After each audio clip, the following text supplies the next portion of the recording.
বেলা যখন আমরা এখন ছোট ছোট যেগুলো করেছি সেগুলো পাশাপাশি বসিয়ে দিয়েছি, এদিক ওদিক ডান দিক বাদিক, সেটাতে মানে অত প্রবলেম হবে না। কিন্তু বড় বেলাতে আমাকে পজিশনটা খুব মেনটেন করতে হবে।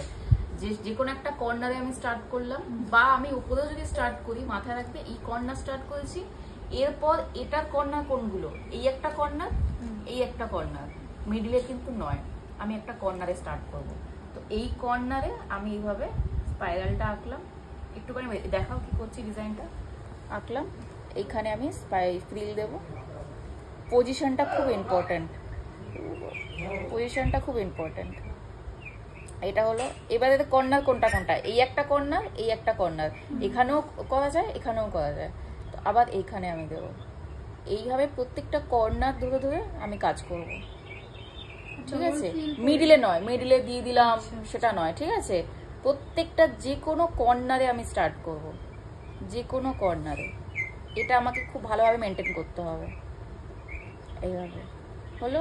আবার ধরো এই কর্নারে দিলাম, এখান থেকে আবার নিচে চলে যাব না, কারণ আমাকে আগে উপরের জায়গাটা তো ফিল করতে হবে। তাই এখানে এখানে এখানে দিলাম, আবার উপরে চলে যাচ্ছি আমি।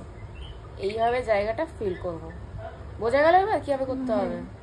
হ্যাঁ, করো এবার। ম্যাম এই সাইডটা যে এরকম হয়ে আছে, এই সাইডটা কি করবো?